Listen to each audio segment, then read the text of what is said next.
Time now for Back Pages tonight here on Sky Sports News. We're bringing you a first look at the sports stories in the morning's newspapers. And joining us tonight, Martin Hardy from The Times, The Sun's Jack Ross. A very good evening to you both. I'm sure you've got plenty to say on England. We'll hear it shortly. But let's run you through the Back Pages as they stand this Saturday evening. This is on the back of the Telegraph. England's shootout heroes. Alexander-Arnold scores a winning penalty as 3 Lions seal spot in Euro semi-finals. Also talk about the 1-2-3 for British drivers at Silverstone and England losing narrowly to the All Blacks in New Zealand. Back of the Express looks like this. Semi-gods, 3 Lions, 5 perfect pens, KO Switzerland at the top of their game-setting clash. That's about Emma Raducanu pulling out of the mixed doubles with Andy Murray, and Andy Murray's mum not too happy about it. Back of the Star looks like this. Semi-sation after penalty heartbreak last time. 3 Lions hit 5 perfect spot kicks, replacing the last 4. Remember, it's 3 shootout victories in 4 under Gareth Southgate for England. Yes, they're actually quite good at penalties these days. And on the back of the Observer sports section, here we are, Alexander the Great. Yes, someone had to go for it because it was Trent AlexanderArnold on that crucial, as it proved, 5th penalty. Alexander-Arnold and Pickford, the standout heroes as England keep Euro 2021 dream alive, Euro 2024 dream alive by beating Switzerland on penalties to reach the semi-finals. Of course, we now know their opponents. It will be the Netherlands.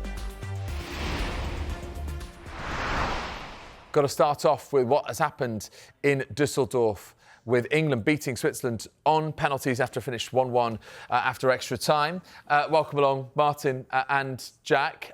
So it was better, admittedly, compared to what went before. That's not difficult. And it was against better opposition. But your overall assessment, before we get to the penalties, before we get to Bukayo Saka, etc., Martin, on the game, on the 120 minutes before the shootout? You might say it's a little bit of a mixed bag.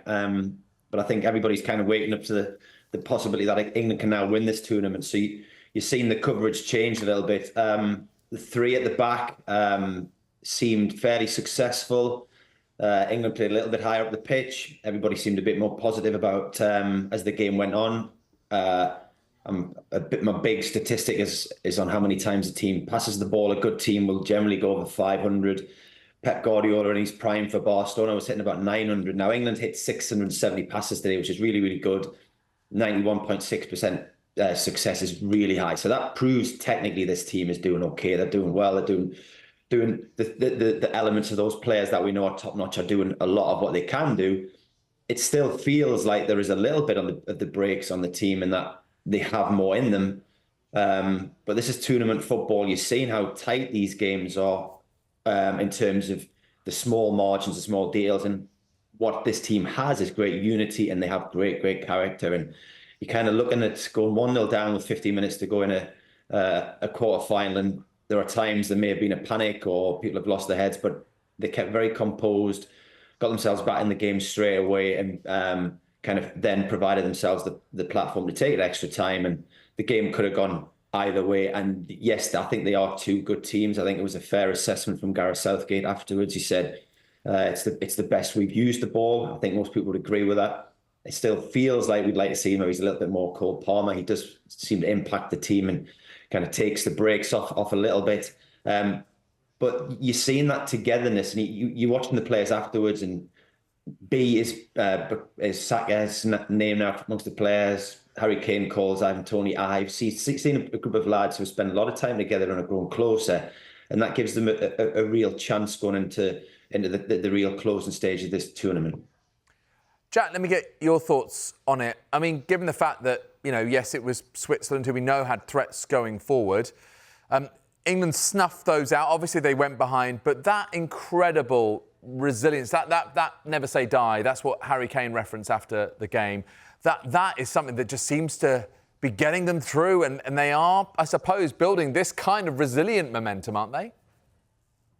Yeah, they are, and that's something that, they have built throughout this, and they've had for a little while now with the tournament experience they've gained, even though there are a lot of young players in here that haven't played in a major tournament before. They've been showing that character and not giving up until the end. We obviously saw it in the last 16 as well, but I think they're now starting to develop in terms of the football as well. I mean, it wasn't fantastic. It wasn't a thrilling watch. It wasn't what everyone wanted to see, but the change of shape worked. It suited the players that that Southgate wants to get on the pitch a lot more. He's obviously wedded to having Saka, Foden, Bellingham and Kane all at the top end of the pitch. And while there's obviously been criticism of Harry Kane for not being too involved, not having many touches, that can always happen with a striker. You know, Haaland gets it all season long and breaks records in terms of scoring goals. So you can't give it to Harry Kane too much at the same time. But I think they nullified Switzerland almost by being further up and being more aggressive. There's been a lot of talk about the press, of course, in the first 3 or 4 games and that not quite working and players not knowing where to be. But that looked a lot sharper and a lot more well organised tonight as well. And I think if you can stick with that shape, they can get used to it again a bit more. Maybe have Luke Shaw come in on the left, which will undoubtedly help. I think we saw a little bit of that when he came in off the bench tonight. I think Southgate's landed on something that works for the players he really wants to get into this team. And of course, Martin, 5 perfect penalties. Not often we can say that with England, but they are getting far better at this scenario. And of course, it was, you know, the redemption arc for Bukayo Saka. What was your take on it? There was a couple of really nice moments at the end of the game. One was you saw Gareth Southgate's reaction to Trent scoring his penalty. Real relief coming out of him there. He's faced a lot of pressure the last couple of weeks, but there was a really lovely moment because Gareth Southgate is a nice man. You know, he's very honourable. He looks after his players. Part of the reason he stayed for this tournament was because the players didn't want him to go. When he went over to Saka at the end of the game and gave him this big hug and picked him up, and you thought they've been on that journey together from the sadness of him missing the penalty and the vile abuse that he suffered afterwards, and to come through showed great character. There is a expert in penalties called Guy Jourdain, who Gareth Southgate kind of brought on board with the England players about 4 or 5 years ago to talk them through and to be much more professional with regards to the penalty shootouts. And Jourdain had said, I'd never seen anybody as thorough in this department as Gareth Southgate was. The level of detail you're talking about here is, and Jude Bellingham made reference to this after the game, he's talking about the run-up was fine. He said even our breathing was fine. And I'd noticed that when the referee blew for them to take, they took a little bit longer. And apparently that is something you're advised to do to get a little bit more composure. The big thing was, like a lot of other people, I didn't think England would miss any penalty. When the players walked forward, they just looked so in control of the situation, which is all down to the research. These games are decided on tiny detail, and Jourdain had said how much of a shambles France were before the World Cup final penalty shootout, but how well organised Argentina were. We saw the type of bottle that Jordan Pickford had, which told him where every penalty was going to go from the Swiss players. So this is not chance. You're moving away from that easy line of, oh, it's a lottery. It's not a lottery. And the level of detail that they've got here, which is why they've gone through, goes back to picking the squad. And the day that it's announced, Gareth Southgate says there is every chance we will need Ivan Toney to take a penalty in a penalty shootout. And what's remarkable about him and his style is that he doesn't even look at the ball when he's taking the kick. That's how much confidence he has. So it felt like England brought in a real a special team for that penalty shootout. And you know, Gareth, I think, will leave this after this tournament, come up in the next couple of weeks, the next week and a half. But he will leave a legacy of much more thorough professionalism inside the England camp. We're now getting used to England reaching quarterfinals and semi-finals. And that's through a lot of hard work behind the scenes, which bore fruit tonight. Yeah, and you know, what a great analysis there, Martin, because it was, of course, the Achilles heel for England for so long. But now, just on that one element of penalties, how it's, you know, he's turned that around. Jack, you know, one of the penalty takers, I was trying to guess who was on the 5th penalty, you know, looking at who was on the pitch and thinking, well, who's it going to be? And it was this man here that you can see being embraced by Jordan Pickford, Trent AlexanderArnold, Alexander the Great, the headline in The Observer. And again, for him, having started next to Declan Rice, that hadn't worked in the midfield, but then coming back and just taking that pressure pen and doing it brilliantly again. Another tale of redemption, I suppose, for Trent. Yeah, it's a fantastic moment for him, really, because I don't know if he's really had a moment like that for England, you know, with the pressure on. And as you say, especially the way his tournament started, there was a lot of people calling to see him in midfield, and Gareth Southgate ended it fairly quickly, really, because it just wasn't working. It's one of the things they've had to work through while they've been out here and progressing and fiddling with things. But Trent is such a talented player and a player that's worthy of playing on these stages and having these moments. And it's another sign of that detail and preparation that Martin was talking about there, in that all of that could have been going through his head. You know, he's had a bad start to the tournament. There'll be pressure on him. A lot of people want him to do well. There's always a lot of talk around him during the season with Liverpool in terms of whether he's actually good enough in terms of his entire game. That he's a player that there's a lot of expectation and pressure around, but the fact that it didn't look like it affected him, and what a fantastic penalty as well in those moments. You know, you'd think most people wouldn't even be able to stand over a penalty in those situations, let alone put it right in the top left instead of just seeing it down the middle or something like that. So it's all that preparation. It's the way they've gone through things. You know, the detail that Martin was describing. He mentioned Jordan Pickford's bottle, and it wasn't just they go left or right. It was hold, fake this way, don't go that way, go low. It's an incredible amount of preparation and detail, and these are the moments where it really, really pays off. Yeah. You know, look, England are through to a semi-final. They've only won one of these games inside the 90 minutes, and that was against Serbia in the opening game, and only by a 1-0. And Bukayo Saka's goal was their first shot on target, and it came on 80 minutes. So still, obviously, some criticism of England, and unable to really create goal-scoring opportunities. And, of course, then you look at the manager, and again, there has been criticism of Gareth Southgate. And before we hear from you, Martin and Jack, a topic again addressed, and again, Gareth Southgate, let's say, not the most comfortable with it. We're not able to score a load of goals at the moment. But again, you know, we've played 3 teams that play back 5. Very well organised defences. Pitches are a little bit bobbly, and so you sometimes you need the extra touch. And as you have the extra touch, the space is gone. So yeah, it's not. None of it is easy. None of this stuff is easy. Was it a good feeling for you to dance in front of the fans after all the criticism, and how do your skills come from?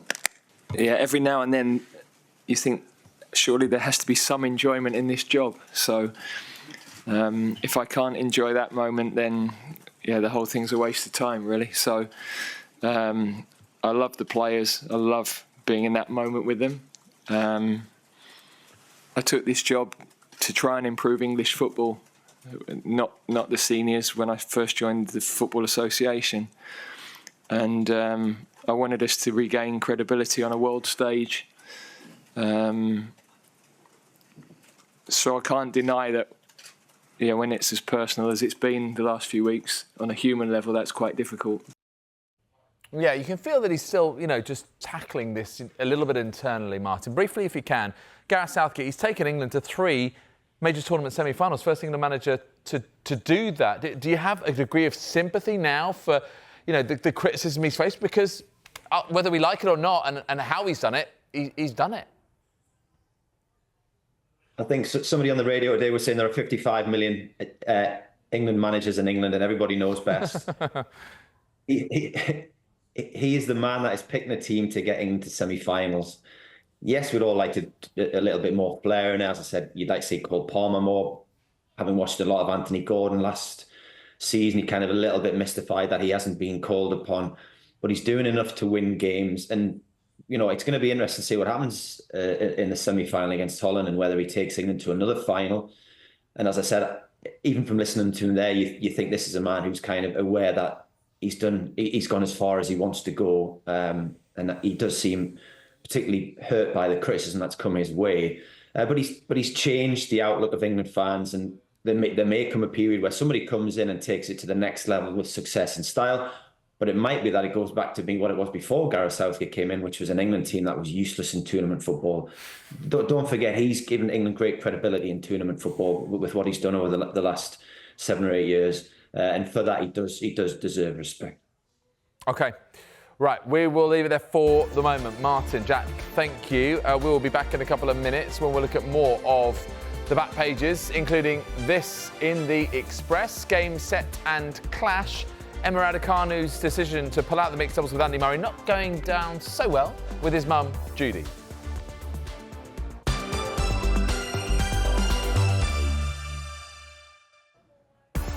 You are watching Back Pages tonight. Welcome back to you at home. Welcome back to Martin Hardy, The Times, The Sun's Jack Russell with us as well. Gents, we know England are through to the semi-final. We also know who they face in the semi-final, and it will be Ronald Koeman's Netherlands side. Jack, is that the semi-finalist that you think Gareth Southgate would have wanted, or do you think they might have fancied maybe a little bit more craziness and that kind of, young energy and passion of Turkey? What do you think would have suited him the best? I personally, Turkey would have scared me to play them in the semi-final. They've been great fun to watch, and they've been startling a lot of teams with the way they play, the energy they bring, the support they've got, of course, having such a big population here in Germany as well.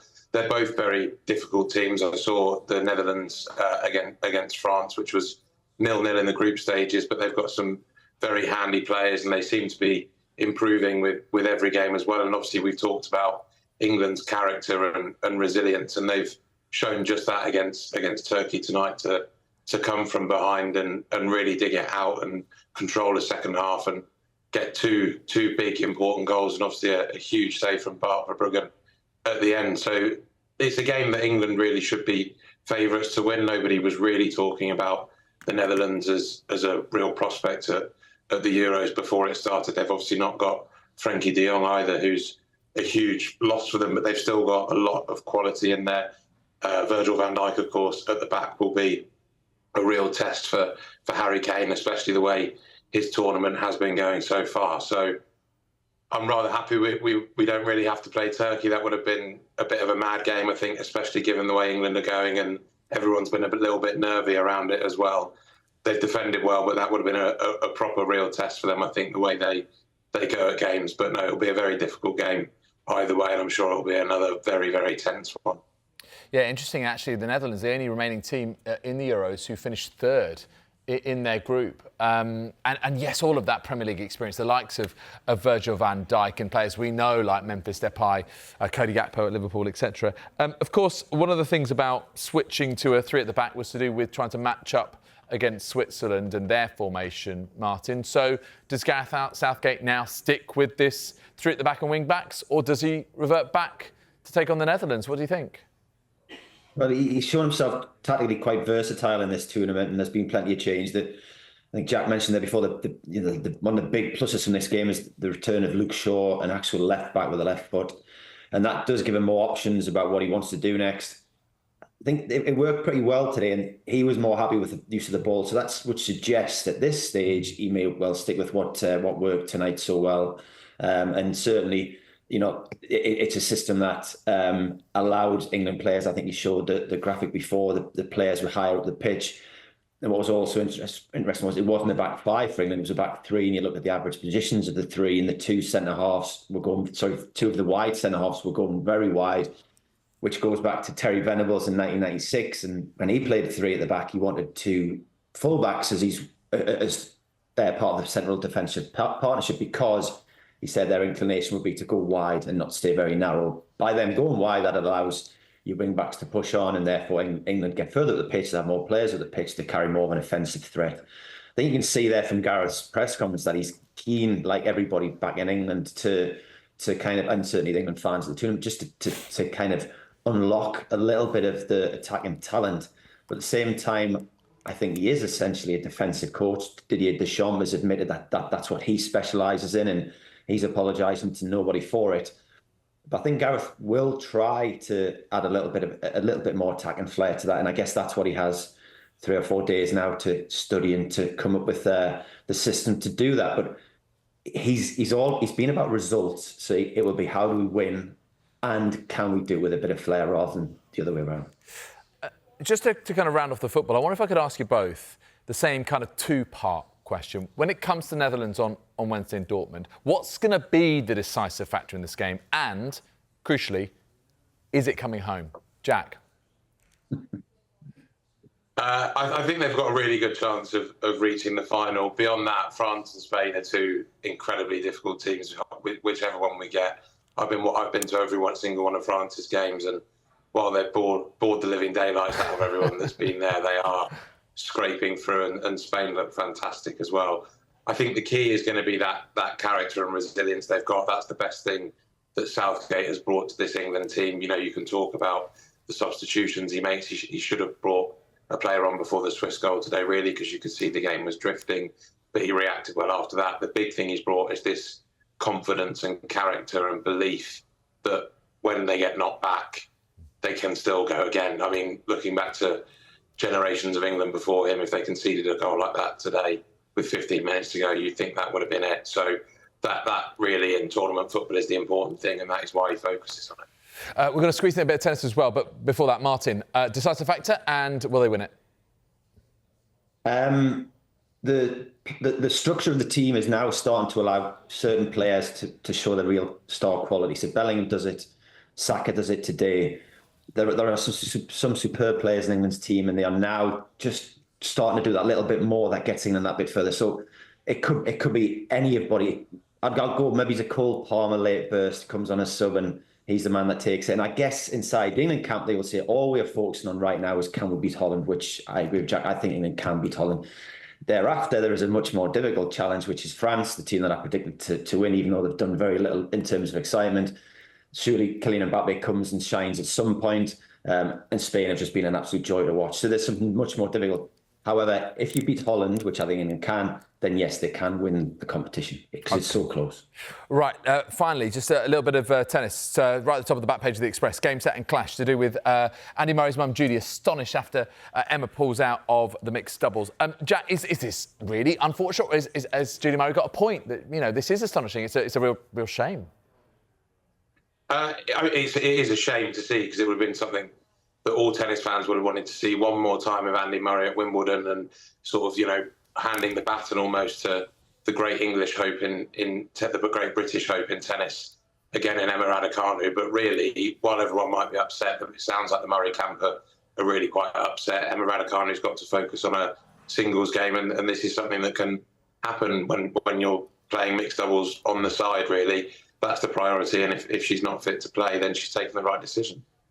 Fantastic. OK, gents, it's been an absolute pleasure. Thank you so much, Martin. Thank you so much, Jack.